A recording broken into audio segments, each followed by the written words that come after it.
Picture this: a merchant vessel loaded with oil from the Gulf, steaming through a narrow strait, bristling warships shadowing its every turn. Two great powers circle it like predators, each vying for advantage, while India stands at a crossroads. Will it join the chase or chart its own course? In the next 15 minutes, we'll explore India's decisive role in the unfolding Indo-Pacific power play.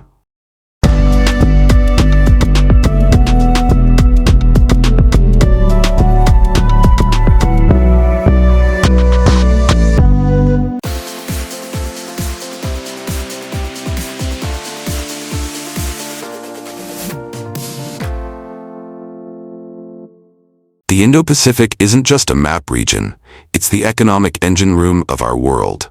Today, nearly 60% of global shipping tonnage and 50% of container traffic courses through its waters. By 2030, analysts forecast that half of global GDP will travel these routes.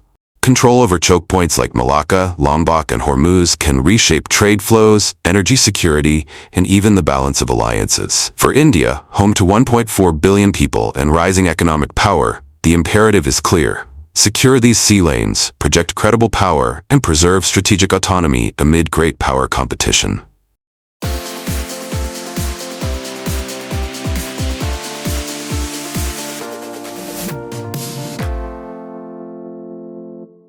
First, let's analyze Beijing's strategy. Over the past decade, the People's Liberation Army Navy has grown faster than any navy in history, expanding from a coastal force to a true blue water contender. In 2012, Plan had fewer than 200 ships. Today it boasts over 360 vessels, including 2 domestically built carriers, Shandong and the recently commissioned Fujian. Meanwhile, artificial islands in the Spratlys have been militarized with combat jets, anti-ship missiles, and radars. Overseas, China's first base in Djibouti opened in 2017 to support anti-piracy patrols. By 2019, planned ships were docking at Gwadar in Pakistan, signaling a dual commercial military node along the Belt and Road. Every base, every cruiser adds a layer of maritime denial, designed to keep adversaries, especially the US, at arm's length.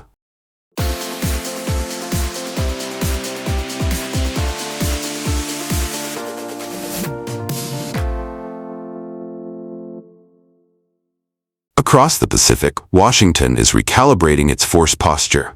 Budget pressures from prolonged engagements in Europe and the Middle East have driven a strategic pivot back to Asia. The 2022 National Defense Authorization Act intensified focus on Indo-Pacific deterrence, funding additional destroyers, littoral combat ships, and undersea ISR platforms. Diplomatic initiatives like the QUAD, India, US, Japan, Australia, have moved from dialogue to action. Malabar exercises now include anti-submarine warfare drills.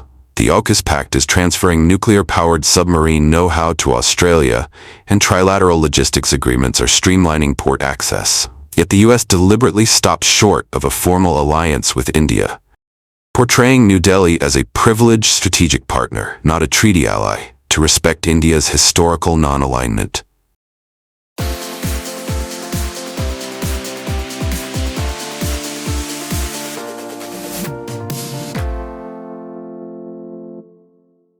Faced with this dual challenge, India has pursued both capacity building and nimble diplomacy. The indigenous carrier INS Vikrant entered service in 2022, followed by advanced Project 75I submarines equipped with air-independent propulsion. Shipyards in Kochi and Mumbai are ramping up to deliver next-generation frigates and stealth corvettes. Concurrently, India's SAGAR doctrine, security and growth for all in the region, underpins patrols from the Maldives to Mozambique, humanitarian assistance during Cyclone Sitrang, counter-piracy off the Somali coast, and joint exercises like Milan that bring over 40 navies together annually. Meanwhile, port-call diplomacy in Seychelles, Mauritius, Sri Lanka, and Myanmar strengthens ties, often counterbalancing Chinese debt for infrastructure deals.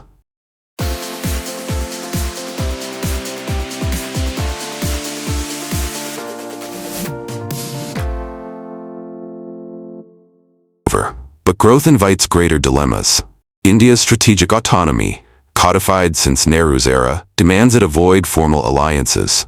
Yet deeper cooperation with the U.S. could provoke Chinese countermeasures, increased planned patrols near Indian waters, economic coercion via trade restrictions, or even gray zone tactics around the Sino-Indian border.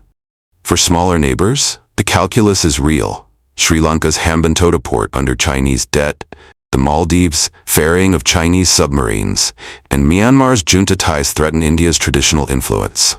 How New Delhi navigates this tightrope, expanding its security footprint without triggering overt backlash, will define the regional order for years to come.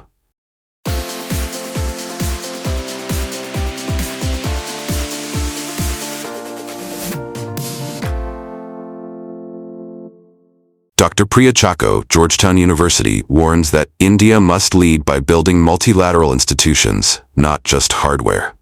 Retired Admiral Arun Prakash highlights the indispensability of submarine warfare and undersea cables protection. And Maldives' former President Mohammed Nasheed urges cooperation on climate security nexus in the Indian Ocean.